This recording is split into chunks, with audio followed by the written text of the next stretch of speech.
এখন সুযোগ বুঝে তারা শাহবাগে এসে কোটি কয়েক লোকজন হুমকি দামকিমূলক কথাবার্তা বলে এবং গুপ্ত রাজনীতি করে। এবং সবচেয়ে যে মূল সমস্যাটা, এই যে মুনের ক্ষেত্রে যে ঘটনাটা ঘটল, যে বট বাহিনী, অর্থাৎ এই যাদেরকে অভিযোগ করা হয় যে ছাত্র শিবিরের যে অর্থ দ্বারা যে বট বাহিনী পরিচালিত হয়, তারা আমাদের এই বোনকেও হ্যারাসমেন্ট করতে হবে, হ্যারাসমেন্টের শিকার হয়।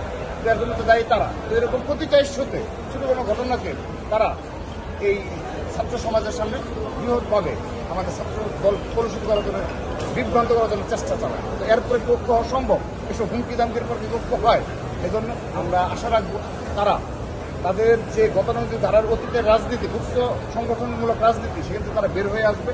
হুমকি দামকিমূলক যে রাজনীতি, ভোট কাটার যে কালচারের রাজনীতি, হামলার যেখানে তাদের অবস্থান থাকবে, সেখানে ছাত্রলীগের স্টাইলের যে ফেস্টিভ্যালের রাজনীতি, সেগুলো তারা পরিহার করে তারা একদম ধৈর্য সহনশীলভাবে সাধারণ শিক্ষার্থীর মনোভাব বোঝায় ছাত্ররাজনীতি করবে, সেই প্রত্যাশা তাহলে। দেখুন, চট্টগ্রাম কমার্স কলেজে যে ঘটনা ঘটেছে, আপনারা জানেন যে এর পরিপ্রেক্ষিতে শাহবাগে ছাত্র শিবির যে বক্তব্য দিয়েছে, এটি খুবই অনাকাঙ্ক্ষিত এবং খুবই দুঃখজনক। মানে অবস্থা এমন জায়গায় দাঁড়িয়েছে, যারা অতীতে ছাত্রলীগের বড় বড় পদবিতে ছিলেন, তারা এখন বাংলাদেশ জাতীয়তাবাদী ছাত্র দলের নামে প্রোপাগান্ডা করছেন, হুমকি দুমকি দিচ্ছেন।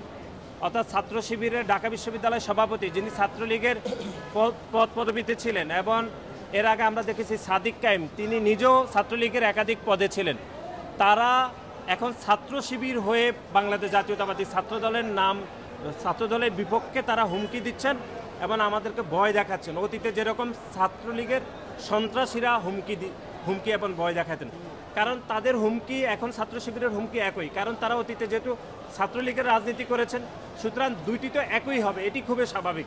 এতে আমরা খুব বেশি অবাক হইনি। অতীতে ছাত্রলীগের সন্ত্রাসীরা যে ভাষায় হুমকি দিতেন, সে ভাষায় এখন সাদিক কায়েম এবং ছাত্র শিবিরের ঢাকা বিশ্ববিদ্যালয়ের সভাপতি হুমকি দিচ্ছেন। এটি এই জন্যই দিচ্ছেন, কারণ অতীতে তারা এত বেশি ছাত্রলীগের রাজনীতি করেছেন, এত বেশি ছাত্রলীগ থেকে শিখে এসেছেন, এজন্য খুব আলাদা করে এটিকে আলাদা করতে হয়নি। এবং কমার্স কলেজে যে ঘটনা ঘটেছে, আমরা তদন্ত করে দেখেছি, সেখানের ছাত্র শিবিরের শুরুতে নেতৃবৃন্দরা বাংলাদেশ জাতীয়তাবাদী ছাত্র দলেরকে বাধাগ্রস্ত করেছে, বাধাগ্রস্ত থেকে হাতাহাতির ঘটনা ঘটেছে। এর বাইরে সেখানে অন্য কোনো ঘটনা আসলে ঘটে নাই। এবং সেখানে একটি কমিটমেন্ট ছিল যে ক্যাম্পাসের ভিতরে কোনো ছাত্র সংগঠন কোনো বুথ করবে না, বরং ক্যাম্পাসের বাইরে করবে। কিন্তু আমরা মধ্যরাতে ছাত্র শিবির এই কমিটমেন্ট ব্রেক করে তারা মধ্যরাতে একটি বুথ করেছে এবং তার পরিপ্রেক্ষিতে একটি ঘটনার মাধ্যমে হাতাহাতির ঘটনা ঘটেছে। কিন্তু তারা প্রোপাগান্ডা করছে যে বাংলাদেশ জাতীয়তাবাদী ছাত্রদল তাদের উপর হামলা করেছে, এরকম কোনো ঘটনা আসলে সেখানে ঘটেনি।